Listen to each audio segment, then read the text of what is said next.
The war in Tigray is one of the most violent conflicts in recent memory. For over 60 months, civilians have been killed, their properties looted and destroyed, as Ethiopian and Eritrean forces worked to obstruct badly needed aid. Over 2.2 million people were displaced since the start of the conflict in 2020, 1 million of which were displaced as a result of an ethnic cleansing campaign in western Tigray. And according to UN estimates, over 1 million of those displaced are women and girls. We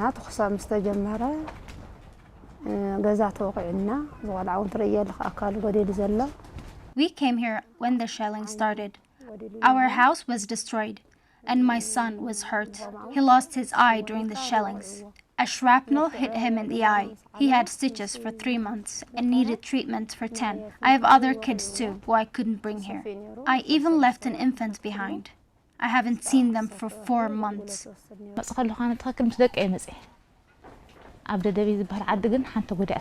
I fled with 2 of my children. My firstborn was killed in Dadabit. Eritrean soldiers shot her dead while we were on the road. After I reached Abiy Adi, I was raped and became pregnant. So I had an abortion, but I still grieve for my daughter. I resent that I was not able to bury her properly. The 60 months long communications blackout in Tigray, as well as a systematic destruction of health facilities across the state, has meant that neither government nor aid agencies are able to grasp the magnitude of the violence on women in Tigray. But former Ethiopian Minister for Women and Children's Affairs, Filsan Abdi, says an investigation by her ministry into reports of widespread sexual violence in Tigray were gruesome. Beyond the horrific and brutal acts of sexual violence, the women and girls of Tigray suffered. There was something systematic about the rapes.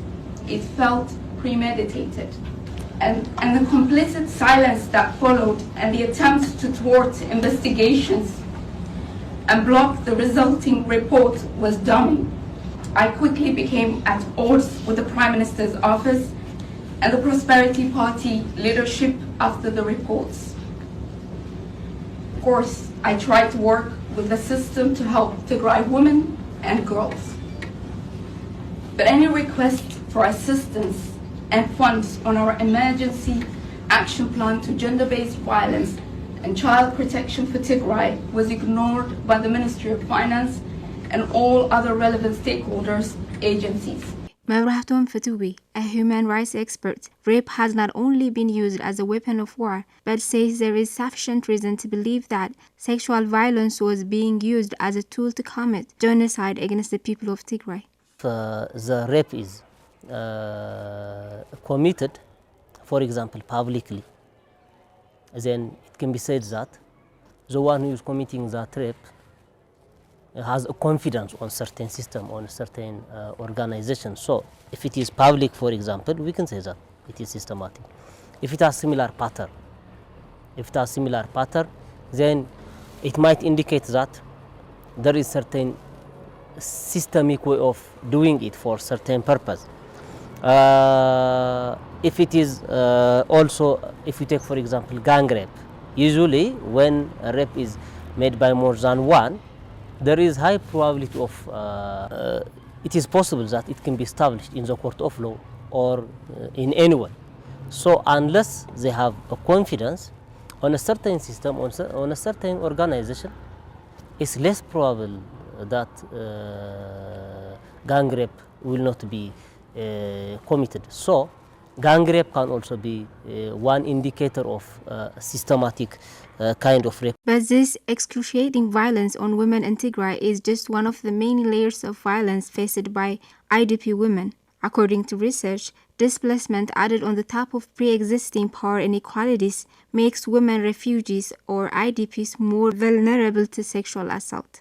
Refugee or IDP women generally have less influence than host communities, creating conditions that can easily lead to sexual exploitation and abuse. According to rapid gender analysis, male members of the host community, male IDPs, and male refugees have sexually exploited women and girls within and between these groups. The ongoing siege on Tigray that has discontinued all basic services and obstructed the delivery of much-needed food aid adds to the risk of sexual exploitation and abuse. There are increasing reports that displaced women are exchanging sex for food from host communities. In addition to the practice of exchanging sex for food, the total blockade has forced displaced women and girls to exchange sex for small amount of cash. Adding salt to the injury, the lack of adequate shelter in Tigray is worsening the crisis created by the extreme lack of food. Large numbers of IDPs are sleeping in an open air or in adequate shelters. There are no sex-segregated sleeping facilities or latrines, leaving displaced women and girls vulnerable to gender-based sexual violence. The wheats are given with fingerprint, and they are past their expiration date. And as for this blanket, some people donated it to me. We are not receiving aid. We are starving. So I call on the international community to help us with blankets, pajamas, and food. Look at it. We only have one. Less than 10% of health centers in Tigray are functional, while almost none of the IDP camps provide health services. As of March 2021, only one facility provides comprehensive clinical management for rape in Tigray.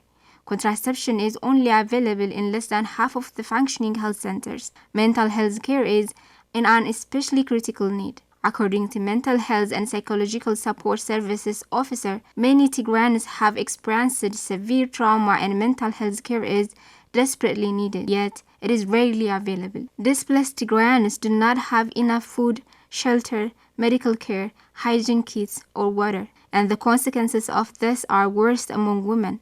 Access to health care, especially sexual and reproductive health services, is limited, and shelter is inadequate at best and unsafe at worst, putting most women IDPs who have almost no access to livelihoods and often live in an insecure environment in a desperate situation.